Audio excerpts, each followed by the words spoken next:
Buenas tardes, agradecer que me hayan invitado a Nefrología al Día en un Día. Me encanta estar aquí. Mi nombre es Elizabeth Alza Terrera, soy médica de la Universidad Pontificia Bolivariana, nefróloga del Hospital General Universitario de Alicante, nefróloga del Programa de Protección Renal de Salud en Casa, miembro activo de la Sociedad Colombiana de Nefrología y coautora en el Consenso de Enfermedad Mineral Ósea. Les voy a hablar del abordaje y manejo del paciente con infección urinaria a repetición. Recordar que la medicina es un arte que entrega, un arte y una ciencia que entrega la sabiduría y la experiencia. ¿De qué les voy a hablar? Les hablaré de la epidemiología, de los factores de riesgo, de la definición, de los tratamientos, de la prevención y de mis conclusiones. Aquí, en la epidemiología, tenemos una revisión de datos que se hizo en Estados Unidos entre 1998 y 2011, donde se encontró que era la segunda causa más frecuente de infección en el ámbito hospitalario y comunitario, donde representó 7 millones de consultas médicas ambulatorias. También sabemos que es una causa de 100.000 hospitalizaciones anuales en el mundo y que en el registro RIPS en Colombia para 2018 vimos cómo se registraron 47.912 consultas médicas. Los datos nos hablan de que un 40% de las mujeres y el 12% de los hombres en su vida adulta ya habrán experimentado alguna infección urinaria y que las mujeres antes de los 35 años también habrán experimentado alguna vez un episodio de infección urinaria.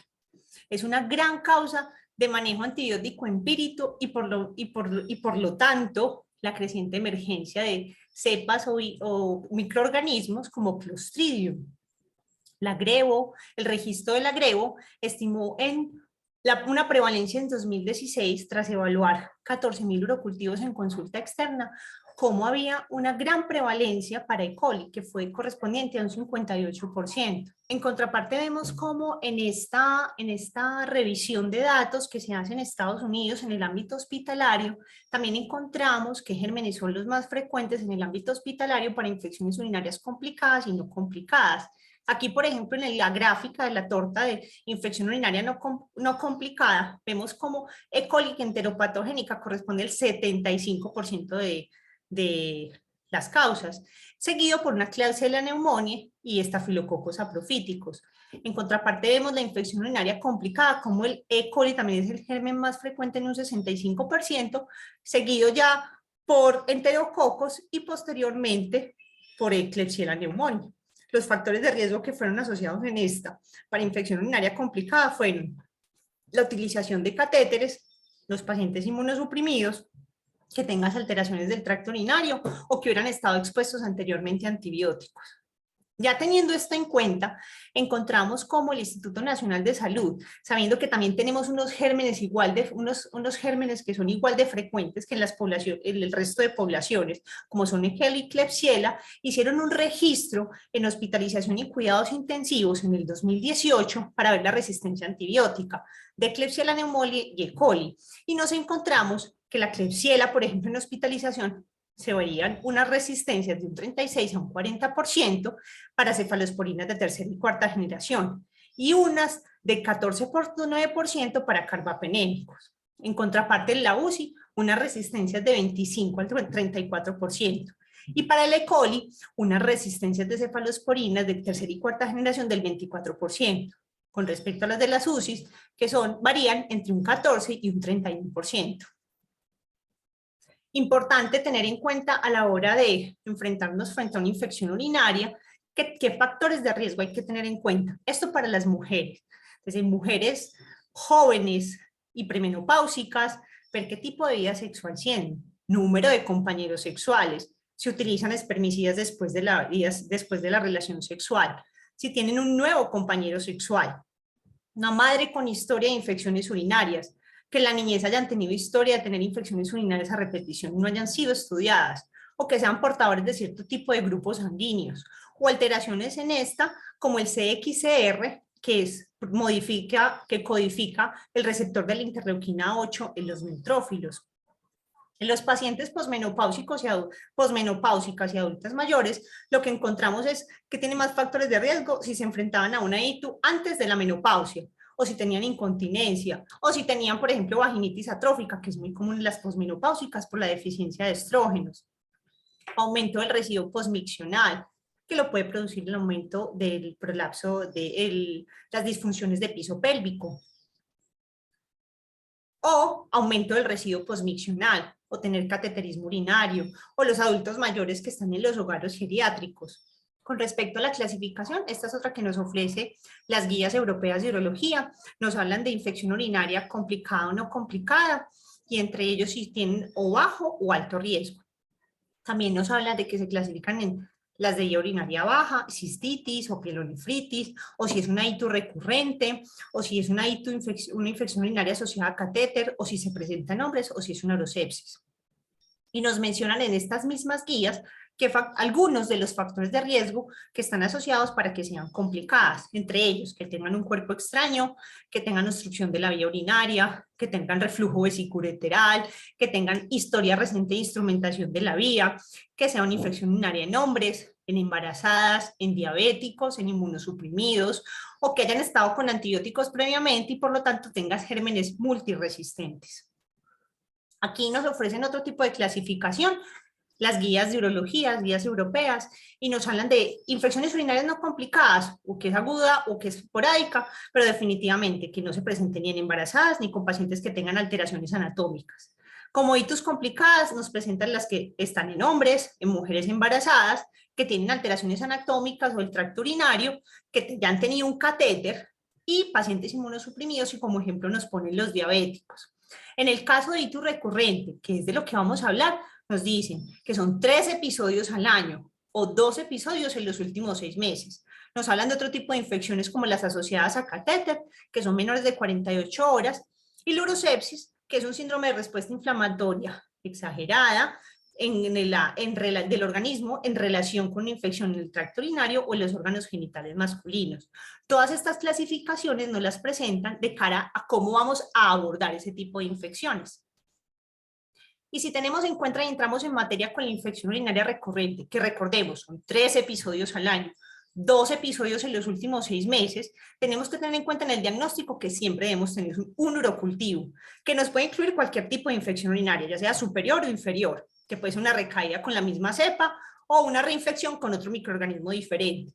Y que las imágenes generalmente no son utilizadas como estudio rutinario, solo en situaciones especiales en que sospechemos o que el paciente tuvo cálculos, o que tiene cistitis intersticial, o que tenemos sospecha de un cáncer urotelial. Con respecto a las pruebas diagnósticas, las guías también nos hablan de que no se deben realizar si son mujeres menores de 40 años y no tienen factores de riesgo, no debemos realizar estudios de extensión rutinarios. Nos lo presentan como una recomendación débil a favor.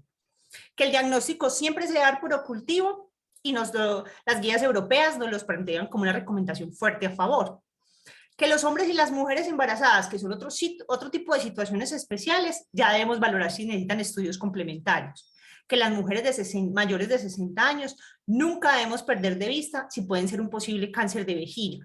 Y que los niños, aunque no hace parte del tema que vamos a tratar, no olvidar que debemos valorar si son anormalidades del tracto urinario. En el caso del tratamiento, lo primero que nos plantean es, primero, evitar factores de riesgo, el autocuidado y las medidas de higiene. Y tercero, por último, la profilaxis antimicrobiana, teniendo en cuenta la gran emergencia de resistencia antibiótica que tenemos en la actualidad. Entonces, si evitamos factores de riesgo, nos sentamos con el paciente y le decimos, hay que tener una ingesta hídrica mayor de 1.5 litros al día. Esto ha demostrado y la evidencia ha demostrado que reduce significativamente el riesgo de infecciones recurrentes. La micción temprana. En algunas guías nos hablan de micciones frecuentes, por lo menos cada 3 horas, con vaciado completo de la vejiga. Y micciones después de tener relaciones sexuales. Y una higiene adecuada postdefecación, enseñarle al paciente medidas de limpieza, de adelante hacia atrás, y unas adecuadas medidas de higiene. Definitivamente, y no usar duchas vaginales. Aquí nos plantean unas alternativas. Las guías tanto urológicas como las guías de NICE nos plantean los estrógenos y nos dicen, no, el comité definitivamente no lo recomienda para prevenir infecciones urinarias recurrentes, pero sabemos que son efectivos en reducir el riesgo de infección urinaria recurrente cuando los comparan con placebos y nos hablan de una evidencia de alta calidad. Cuando son comparados con antibióticos, ya no nos hacen las mismas recomendaciones. Nos hablan que definitivamente tenemos que tener en cuenta que los estrógenos vaginales en su ficha técnica no están recomendados para prevenir infecciones urinarias recurrentes y reconocer los efectos adversos que nos producen. También las guías hablan de que los estrógenos vaginales reducen el riesgo de infección para mujeres posmenopáusicas y que es una evidencia de alta calidad, pero que los estrógenos orales no reducen el riesgo de infección urinaria recurrente en las posmenopáusicas y no lo presentan como una moderada calidad de la evidencia. Dice que la presentación oral no nos podemos olvidar que tiene muchos efectos adversos. Entre ellos sabemos la enfermedad cardiovascular, el riesgo de cáncer de endometrio. Nos hablan de las presentaciones tópicas que no tienen efectos adversos, pero sí tienen efectos secundarios y se los debemos recordar a los pacientes y tenerlos muy en cuenta, que es el sangrado y la irritación. Nos lo presentan como una baja o moderada calidad de la evidencia. Y las guías europeas nos dicen que sí tienen tendencia a prevenir las citos recurrentes y nos lo muestran como una evidencia 1B. Los estudios de los estrógenos, generalmente los estudios de los estrógenos fueron realizados en crema, generalmente fueron por periodos muy cortos, se utilizaron una vez por 2 semanas, una vez al día por 2 semanas y posteriormente se utilizaron una vez por semana, una vez cada 7 días. En el caso de la inmunoterapia, esta ni siquiera la mencionan las guías NICE, esta las mencionan las guías europeas. Entonces, la inmunoterapia, ¿qué es? Son unas bacterias de coli que son unas cepas liofilizadas, modificadas genéticamente para que sean avirulentas. Dicen que no hay evidencia robusta. Nos presentan algunos estudios con la presentación oral, que se llama OM89. La que yo encontré aquí en Colombia son unos óvulos vaginales, que ellos se utilizan diariamente y por unos periodos de 3 meses. Dicen los niveles de evidencia, según las guías, que muestra ser más eficaz que el placebo en las mujeres y que tiene buen perfil de seguridad.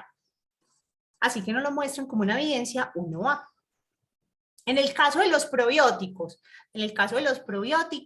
están los lactobacilos, que son los que se hicieron los estudios, y se demostró que había unas cepas que definitivamente tenían mayor eficacia, que son las representadas aquí en la gráfica de PowerPoint. Entonces tenemos la marca registrada GR1, la marca registrada B54, la marca registrada RC14, el Chirota y el Crispatus. Me di la tarea de buscar qué había aquí en Colombia y encontré unas presentaciones en las cuales se combinaban el Ramonosus con el Reuteri. Vienen con otros complementos, pero esa es la presentación que se encontraba. Las guías nos dicen, definitivamente no hay evidencia concluyente para apoyar ese uso de lactobacilos. No tenemos recomendaciones específicas de los estudios. Los estudios que se hicieron no nos dicen ni qué dosis, ni cuánto tiempo, ni cómo utilizarla. Pero en las guías europeas nos dicen, son efectivos para restaurar la flora vaginal y prevenir la ictus recurrente. Y lo presentan como un nivel de evidencia 1B. Los esquemas que generalmente presentan cuando uno va y busca el medicamento son esquemas generalmente que son posteriores a la infección urinaria y se utilizan por cortos periodos, 5 o 7 días, una o 2 cápsulas al día. En el caso de los arándanos, las guías nos dicen que pueden reducir el riesgo, pero en mujeres no embarazadas, en niños y en personas jóvenes, pero la evidencia es de muy baja calidad. Los beneficios no se ven en mujeres embarazadas ni en adultas mayores cuando valoramos los estudios y que hay que considerarlos teniendo en cuenta la gran resistencia antimicrobiana que tenemos actualmente. También nos hablan de cómo en los estudios se evidencia que el jugo de arándanos no mostró ser mejor que el placebo, pero que las cápsulas sí mostraron algún beneficio. Pero por limitaciones en la evidencia no recomiendan ningún tipo de producto. Lo que nos dicen es valorar la concentración del azúcar. En cambio, las guías europeas nos dicen, tampoco nos dan ninguna recomendación porque dice que la evidencia está muy dividida. De todas maneras, las guías NICE nos dicen que pueden disminuir el riesgo de infección urinaria recurrente. Las presentaciones que encontramos en cápsulas generalmente también se utilizan muy posterior a la infección urinaria, los utilizan también en los estudios por periodos cortos, y bueno, la presentación en cápsulas fue con la que mejor se vio efectos. En el caso de la edema anosa, Las dos guías nos hablan de que es un azúcar simple. Tenemos que tener en cuenta que también están los arándanos, que también puede estar presente en algunas frutas como el albaricoque y el melocotón o en algunos vegetales. Dicen las guías que ha mostrado ser eficaz en la prevención de infecciones urinarias recurrentes, pero que no hubo una reducción significativa en la infección urinaria recurrente. Eso cuando lo comparan con los antibióticos. Y la evidencia de la calidad de la evidencia es baja. Pero eso sí, tienen pocos efectos al compararse con los antibióticos y eso sí es una alta calidad de evidencia. Las guías europeas nos dicen que sí pueden reducir el número de episodios y ser eficaces en la predicción de algunos pacientes y nos lo muestran como un nivel de evidencia 2. Me di la tarea también de revisar si habían presentaciones en Colombia, si existen, vienen en cápsulas, generalmente vienen con otros derivados, combinados con los arándanos, se utilizan cápsulas orales, generalmente diarias, por periodos de 3-6 meses. Y en el caso de la instilación endovesical, esto sí es una recomendación definitivamente, valorado por la Sociedad Europea de Urología. Las NICE ni siquiera lo mencionan. ¿Y qué son? Que es que le ponen ácido hialurónico y sulfato de condroitina para mejorar todo el endotelio uroterial, la capa uroterial, porque repone los glicosaminoglicanos, pero lo utilizan en situaciones muy específicas, cistitis intersticial, vejiga hiperactiva, cistitis por radiación, y más que todo para pacientes que están consultando todo el tiempo por urgencia, frecuencia o esos dolores pélvicos crónicos. Las guías europeas nos hablan de que pueden reducir el riesgo y prolongar el intervalo entre episodios y nos lo muestran como un nivel de evidencia 2, pero recordar que son para unos sitios, para unos pacientes específicos. Y en el caso de las guías de metenamina, las guías NICE ni siquiera lo mencionan, solo mencionan las guías europeas de urología. Nos dicen que pueden ser eficaces para prevenir la infección urinaria en algún paciente sin alteraciones del tracto urinario, pero que los resultados son muy contradictorios en los metaanálisis, entonces definitivamente no recomiendan su uso, solo lo mencionan que existe. Y en el caso ya de que necesitemos tratamiento farmacológico, que el paciente, ninguna de las otras medidas que utilizamos fue eficaz, ¿qué tenemos que tener en cuenta? Si hay gravedad, si hay frecuencia de síntomas, el riesgo que tenemos de desarrollar complicaciones para ese paciente. Obviamente los urocultivos previos, tenemos que valorar qué gérmenes son los que tiene ese paciente, qué susceptibilidad antibiótica a la hora de poder escoger la primera o segunda línea que nos ofrecen ellos para tratar con un tratamiento antibiótico profiláctico, qué factores desencadenantes y los efectos secundarios de los antibióticos en el tipo específico de paciente a la hora de utilizarlos. ¿Qué recomendaciones nos dan? Nos dicen definitivamente, se utilizan, pero después de suspenderlos ya no hay beneficio del tratamiento, que se debe considerar el control de los factores de riesgo y de las medidas de higiene, como les presenté anteriormente, como las principales medidas antes de considerar de darle tratamiento antibiótico profiláctico al paciente, a no ser que, como les dije anteriormente, hubiera gravedad, mayor número de síntomas, mayores factores de riesgo. Esquemas que nos presentan en los estudios, 6 a 12, generalmente 6 a 12 meses, y que reducen el riesgo significativamente de infecciones urinarias recurrentes en las mujeres no embarazadas, con una alta calidad de la evidencia. Y que la profilaxis, por ejemplo, con nitrofurantoína, nos dicen, periodos de 5 a 24 semanas redujeron el riesgo, pero la evidencia es de muy baja calidad, según las guías NICE. En las guías de urología nos dicen, ojo, la profilaxis antibiótica continua, en bajas dosis, y cuando es después de la relación sexual, sí reduce la tasa de hito recurrente, y lo muestran como una evidencia 1B. Aquí nos muestran unas alternativas farmacológicas presentadas en las guías NICE. Como primera elección nos dan el trimetoprim y la nitrofurantoína. Pues nos hablan del trimetoprim, una dosis única de 200 miligramos, si tenemos un factor de riesgo, el cual sabemos que el paciente definitivamente le desencadena la infección urinaria. Por ejemplo, después de tener relaciones sexuales, el paciente podría tomarse la tableta inmediatamente después en una dosis única.